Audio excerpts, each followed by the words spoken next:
Everyone, start करते हैं class 9 का chapter number 9 areas of parallelograms and triangles. आज हम पढ़ने वाले थ्योरम 9.1।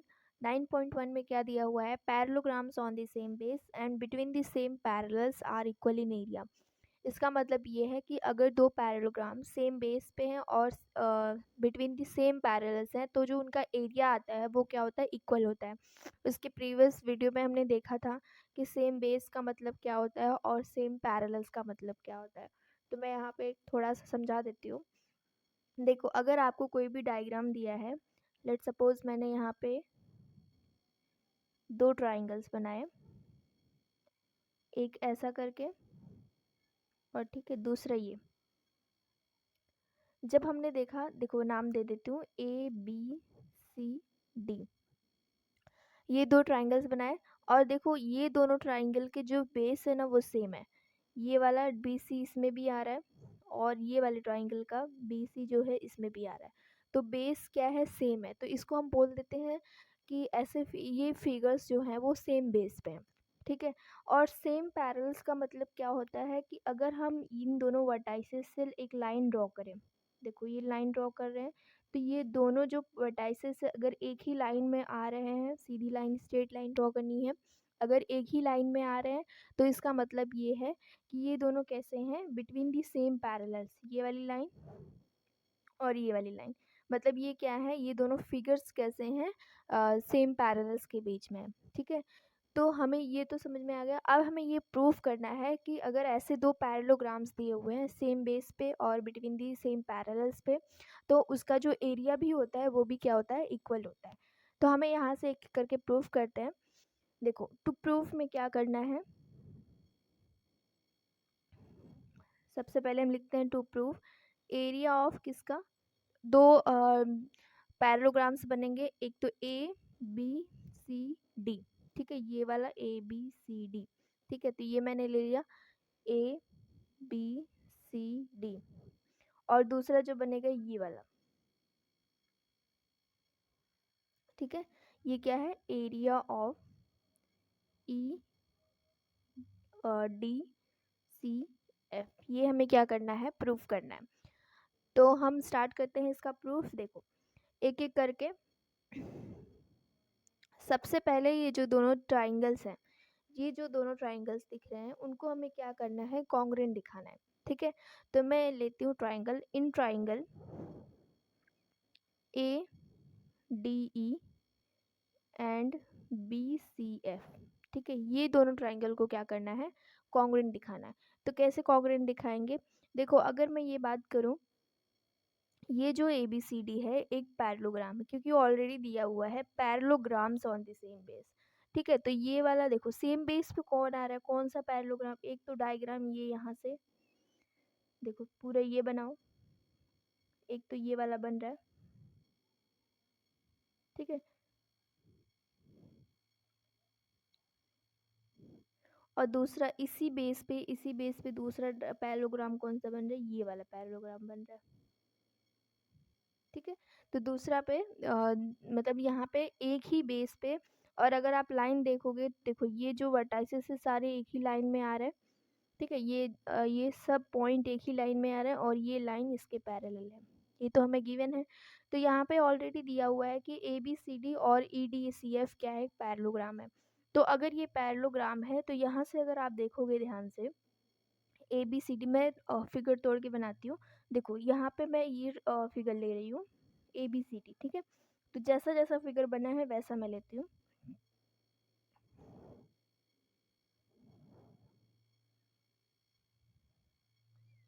ये रहा, ये A है, ये B, ये C, ये D। इस पे ऐसा पॉइंट दिया हुआ है E, और इसको अगर मान लेते हैं आगे तक बढ़ाया हुआ है F, ठीक है। ये आपको क्या दिया हुआ? फिगर दिया हुआ है। अब मुझे पता है कि ये पैरेललोग्राम है, तो अगर ये पैरेललोग्राम है तो ये जो लाइन होगी AD और ये BC, ये एक दूसरे के क्या होगी? पैरेलल होगी।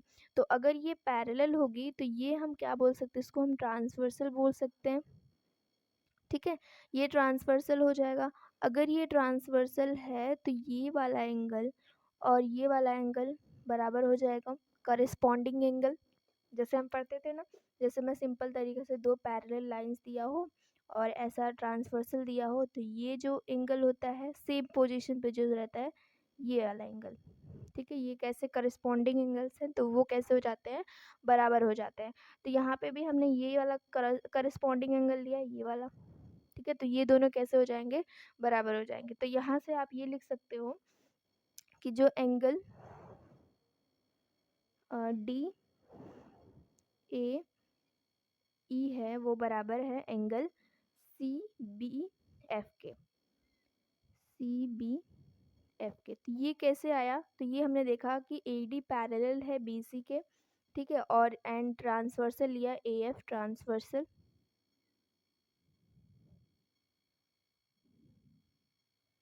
ठीक है। इसके थ्रू हमने ये इक्वेशन निकाले।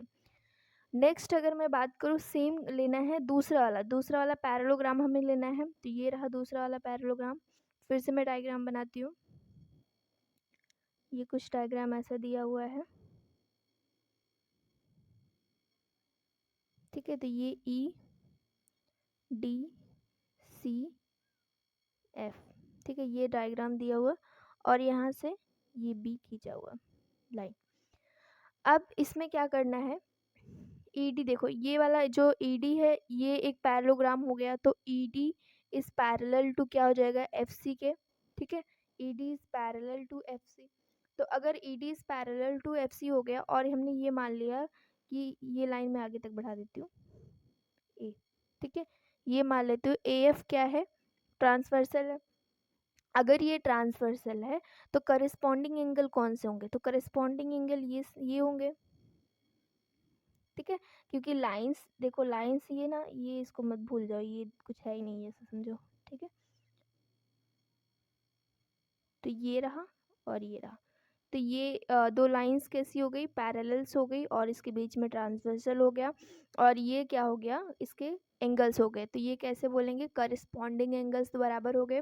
तो यहाँ से आप ये लिख सकते हो D E A, angle D E A is equal to angle C F B, C F B. तो ये कैसे आया, ये आया कि ई डी पैरेलल था एफ सी के, एंड हमने ट्रांसवर्सल लिया ए एफ ट्रांसवर्सल, ठीक है। तो ये हम दो चीज़ निकाल लिए। अब तीसरी चीज़ क्या निकल सकती है, तीसरी चीज़ अगर आप ध्यान से देखोगे तो ये ए बी सी डी एक क्या है, पैरेललोग्राम है। तो इसकी जो अपोजिट साइड होगी वो भी क्या होगी, बराबर होगी। तो यहाँ से आप ये लिख सकते हो A D is equal to B C. तो यहाँ पे हमने क्यों लिया, क्योंकि opposite sides of parallelogram are equal, ठीक है। तो ये क्या कैसे होते हैं, इक्वल होते हैं। तो यहाँ से ये देखो निकल के आ गया एंगल साइड से ये ट्राइंगल हम बोल सकते हैं triangle A D E is congruent to triangle B C F. तो ये किस रूल से आया, बाय एंगल साइड से, ठीक है। तो एंगल साइड से हमने ये निकाल दिया। अब अगर कोई भी दो ट्राइंगल कॉन्ग्रेंट हैं, उसके पहले जस्ट मैंने प्रीवियस वाले वीडियो में बनाया था, अगर कोई भी दो फिगर कॉन्ग्रेंट है तो उनका जो एरिया होगा वो भी क्या होगा, इक्वल होगा। कोई भी दो फिगर है अगर वो कॉन्ग्रेंट हैं तो वो कैसे होंगे, उनका जो एरिया होगा वो भी क्या होगा, इक्वल होगा। तो यहाँ से आप ये लिख सकते हो कि area of A D E, area of A D E is equal to area of B C F, ठीक है। तो यहाँ से आप कंडीशन भी बता सकते हो कि अगर कॉन्ग्रुएंट फिगर्स हैं तो उनका जो एरिया होगा वो भी क्या होगा, इक्वल होगा, ठीक है। तो यहाँ से एक पॉइंट निकल के आया। अब मैं अगर बात करूँ ए बी सी डी की, area of A B C D की, देयरफॉर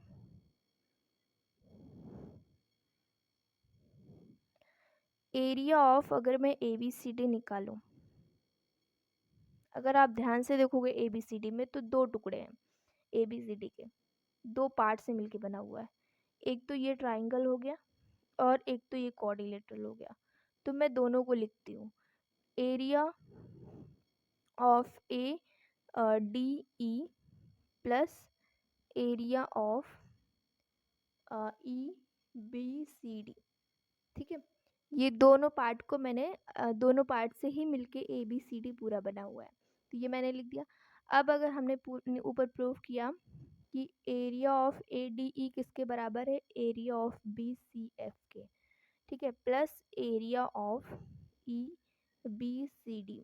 तो अगर आप ध्यान से देखोगे तो इस डायग्राम में देखो, ये जो ट्राइंगल है, ये जो क्वाड्रिलेटरल है वो भी दो पार्ट से मिलके बना हुआ है। कौन सा पार्ट, एक तो ई बी सी डी, तो ई बी सी डी, दूसरा कौन सा, बी सी एफ। तो अगर हम दोनों को मिला दे तो ये पूरा बन जाएगा।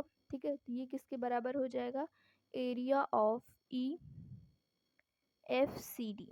ठीक है, तो यहाँ से ये निकल के आया area of A B C D, ये कैसे होंगे, बराबर हो जाएंगे। और यही हमें क्या करना था, प्रूफ करना था।